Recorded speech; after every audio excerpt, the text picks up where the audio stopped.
Rob, there was other big NBA news today, really two big stories. There was the David Griffin comments about LeBron kind of firing back on Twitter, and then David Griffin going on ESPN's The Jump today to clarify his comments. And then there was Carmelo Anthony, who was on ESPN's First Take with our good friend Stephen A. Smith, and he spoke, we talked this week, you and I, about how the guys speaking for Melo or about Melo aren't doing him any favors. His former teammate Chauncey Billups had said when they played together in defense and had good success in Denver, had success making the Western Conference Finals, that Melo was a little too concerned about getting 30 points. 30 points in a loss didn't bother him. 20 points in a win bothered him. And then his trainer, Chris Brickley, I believe was his name, he came out and said Melo wanted a Dwayne Wade style farewell tour. So Melo went on First Take today with Stephen A. to clarify some of this stuff surrounding him. And here's some of what he said. You mean to tell me it's 30 teams in the NBA? I can't make a 15-man roster out of 30 teams in the NBA? That's where I start to think about this a lot more. 30 teams, I can't make a 15-man roster. We talking, is dialogue with certain teams. I don't want to get into specifics, but there's conversations. But I think for me now, it was just a matter of me letting everybody know where I'm at, right? Physically, mentally, emotionally. This is where I'm at. I want to play basketball. I still love the game of basketball. I don't play this game for a farewell tour. I'm ready to get back on the team. I feel bad for him. I really do. Listen to what he just said, Chris. There's 30 teams, 15 spots, and I can't make a team. Do you know what I mean? No, you're not really, there's 15 spots, but Melo's not one of the bottom 8 slots. Do you know what I mean? It's not that. Yeah, it's what it's not just said. Making a team is what I'm trying to say. He's saying I can't be on a team. It's not there are spots that he won't be on. And I'm talking about Carmelo Anthony, as we said yesterday and this week, he is still good enough as an individual player to not only be on a freaking team, to be in the rotation of any team in the league. He's good enough. He's good enough to be in the 8-man rotation of every single team in the NBA. Some of the teams, several teams, he could start. And he could get you 15 points a night, I believe, at least. So the question is not about is Carmelo Anthony good enough, but it's the fit. That's what it is. It's the fact that that's my point. That's exactly my point. That's what and I agree with you, Rob. It's exactly. Melo, look, let me say this. Melo handled himself well on TV today. He spoke well. He articulated himself well. He was clear. He was great. And he did not look pitiful. But this is a pitiful situation. Right. I like you, feel bad for him. I feel bad because he really, for him to even just have to put that out there like that, hey, there are 30 teams and 50 slots I can't make. Do you know what I mean? He's Rob, really. It was sad. That was sad to me. It was beneath a guy that I think is a first ballot Hall of Famer. I think you think is a Hall of Famer, whether first ballot or not. Right. And it was sad, man. It was like seeing, he was humbled. He had always been this great, cocky, basketball superstar. When the first time in Oklahoma City when they said, the notion of a writer brought up, would you be willing to come off the bench? Do you remember that? Right. He looked at Paul George. They want me to come off the bench like it was a joke. Yep. And now to see him go on national TV and essentially, I hate to say it because I like Melo, beg. That's what this was. This was begging. That's what get back That's in what the it league. felt like, and that's what I'm saying is I felt bad for him that it had gotten to that point, and I get why he did it when he did it because he had been taking a task and beat up so much over the trainer going on the Breakfast Club, and do you know what I mean? So he had taken such a tour, right. So he had taken he had to put that out there because I think he felt like if that's what's out there, there's no way anybody's calling me if they think I'm coming. Do you know what I mean? Just to get a farewell tour. So I need to make sure I nip that in the bud if I have any shot. I think that's why he decided to do what he did today. And here's the thing, and we both said it's just a pitiful situation. He talked about they've had dialogue with teams, and he admitted he and his camp, probably his agent Leon Rose, have reached out to the Lakers and the Clippers. Not that the Lakers and the Clippers reached out to him. Right. They reached out to the Lakers and the Clippers. I'm telling you, Rob, if one of those two teams signs him, it's going to look like a pity party. Right. Whether it is or I mean, because here's the deal, and Melo also said that he did say if he never plays another NBA game, he'll be at peace. He said right now he feels like he's in limbo because he's not retired, but he's also, not obviously in the NBA. Here's the deal, Melo. You're done. Not because you're not good enough. You had all last year for an NBA team to pick you up. Nobody did. You had all free agency to this point. Nobody's shown any interest. He's not in limbo.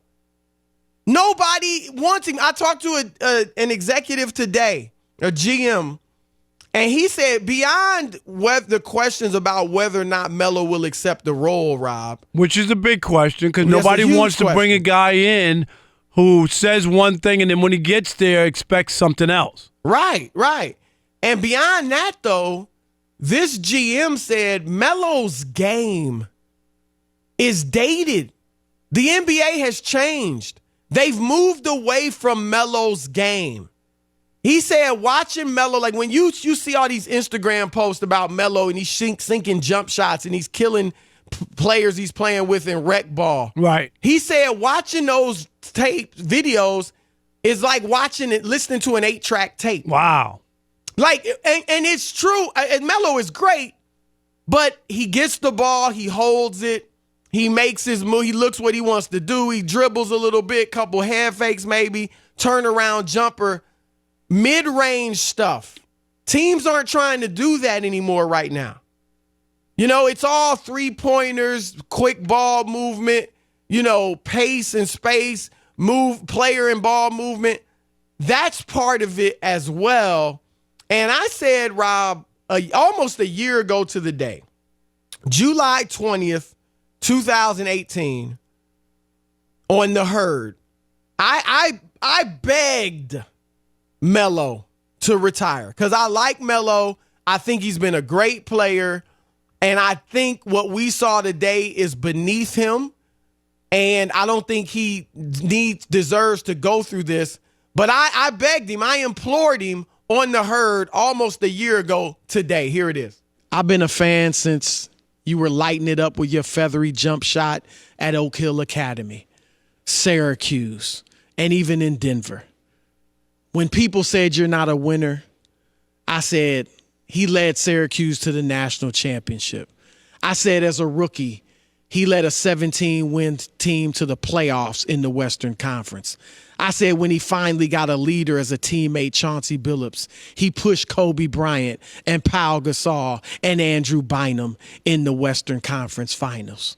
So I got your best interest at heart, Melo. And I'm telling you, you've got an option. You can go out one of two ways. You can go out like Ray Allen, Gary Payton, Bill Walton, Bob McAdoo, heck, even Vince Carter.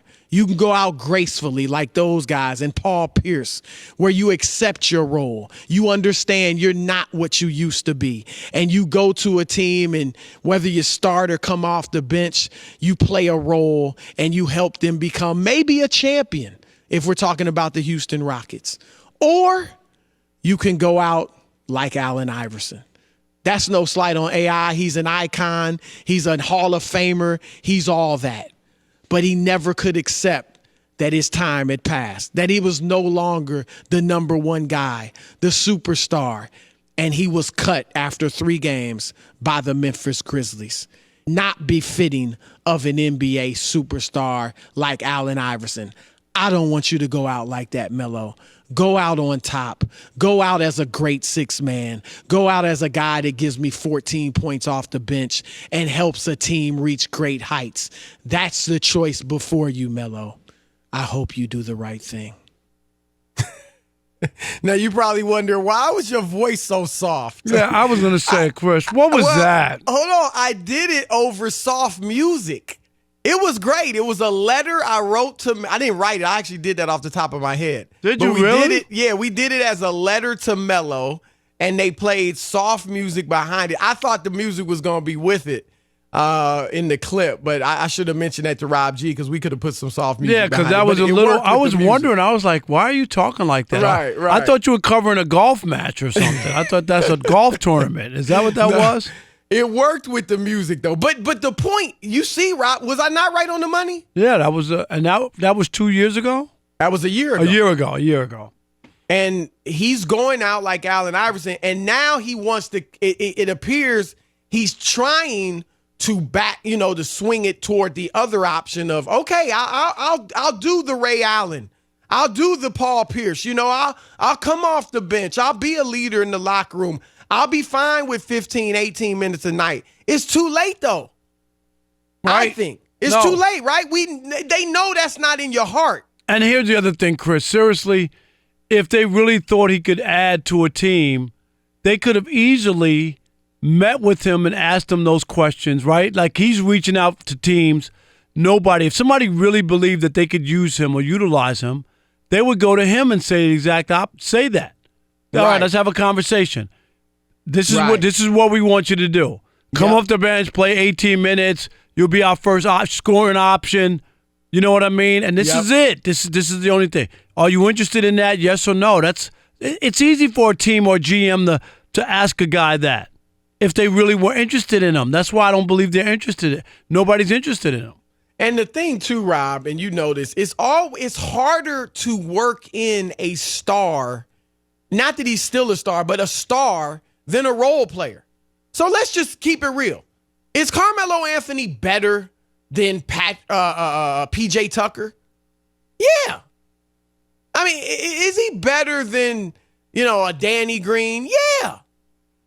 But they're role players, and they know their role, and they're happy to play that role. And you won't have any issues with them. No. It's easy to plug them in. Yep. It's not easy to plug in a star or a guy that used to be a star. And so it's unfortunate. It's sad. And I think Melo, he's probably going to have to retire. What's your gut, Chris? I just don't see anybody. What's your gut? Will he play another NBA game? Well, the GM I spoke to today said, look, best case scenario for Melo may be just wait, keep yourself in shape.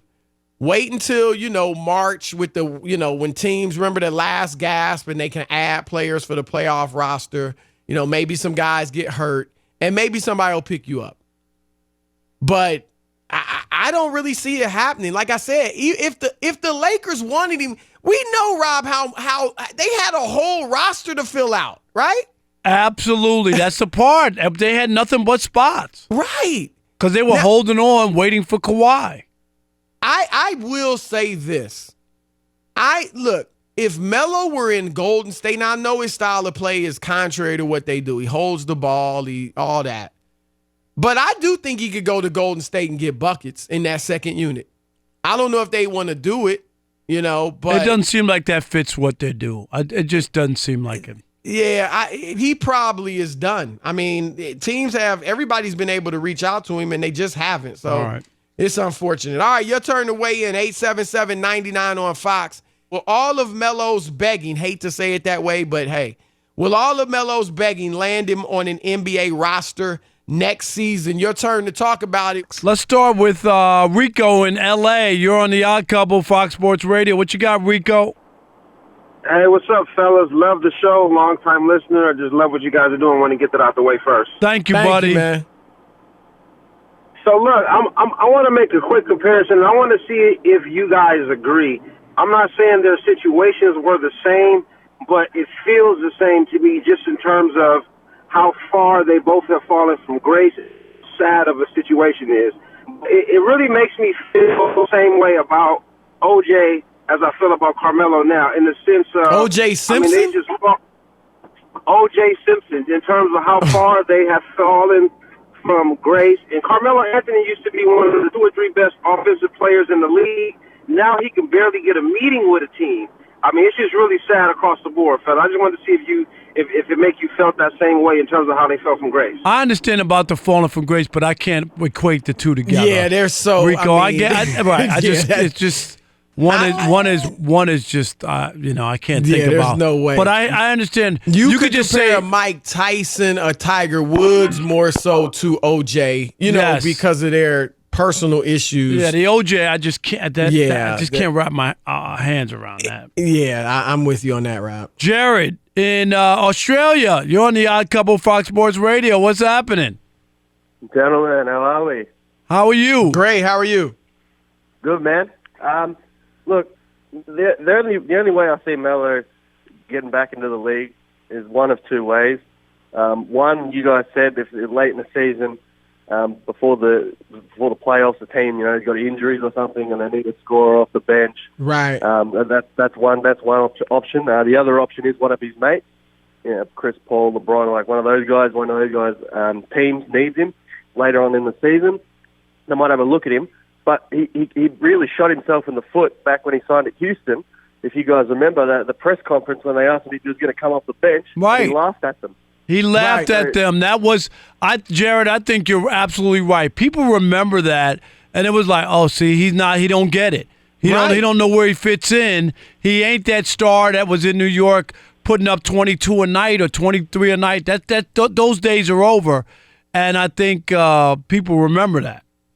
No question about it. And look, Chris Paul right now, look, a lot of stars go out this way, Rob. No, Chris Paul is I mean, he's still got 3 years left on his deal. He's got way too much money, right? Right. He's kind of going out. Like right now, this is looking like it's going to be that way for, I mean, it won't have to be the same way because he's got his guaranteed money. But are teams clamoring to get Chris Paul? No, not with what's going on and what's going down. So he doesn't have the juice to get Melo. And don't forget, last year, LeBron. Do you remember? There was talk for a minute that maybe the Lakers were going to pick him up. Do you remember last year when he was free? About Carmelo, yeah. Carmelo, and then all of a sudden it was like, and LeBron's there. That's his guy. And LeBron wouldn't do it. So if LeBron can't make that happen, right, then it tells you a lot. LeBron has the juice. And he has the juice to do it. This shouldn't be on LeBron. Like, no. You keep hearing LeBron's got the juice to do it, LeBron. And he does. But it shouldn't be, like, people shouldn't look funny at LeBron if he doesn't bring Melo in. Right.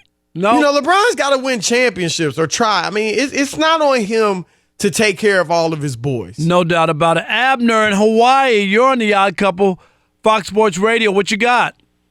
Hey, how's it going, guys? I love your show. You guys are the only ones that talk about the MLB in any podcast that I listen to, so I just want to thank you guys. Man, we love it. You, Our man. show sounds different. You're right, because we talk about everything. Right. That's correct. Right. And I want to agree with you guys. I mean, Carmelo, he's a great player, Hall of Famer, no doubt about that, but I feel like the thing that hurts him the most is that he doesn't play any defense. He's never played any defense, and I don't think he contributes. He doesn't assist as much as any other player, so for him coming as a role player in a bench, he doesn't meet any of those requirements, only that scoring portion. That's a great point. That is, Abner, that is a great point. Yep. Today on Stephen A. Smith's show, Melo mentioned, I want to be a leader in the locker room. I'm fine coming off the bench. I'm fine playing 18 minutes a night, whatever.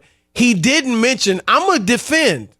Right. I will get after. I roll up my sleeves, right. Right. And that's the issue. And look, I got to be honest, Rob, I don't know that I even want to see Melo go out like a Vince Carter. Right.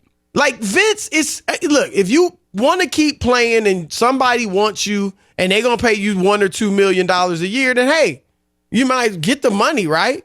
But there's a whole generation of players, Rob, that have no idea, not players, but younger people, have no idea how good Vince Carter was. And every year he plays, that scoring average plummets from where it was. Am I right, Chris? No, you're right. And it plummets. Look, people probably think, wait, when I say Vince Carter's the greatest dunker in history of the NBA, game dunker, people might think that's crazy now because they're looking at him now. So, look, Melo had a great career. He had a full career. If he had played 10 years, I might understand better.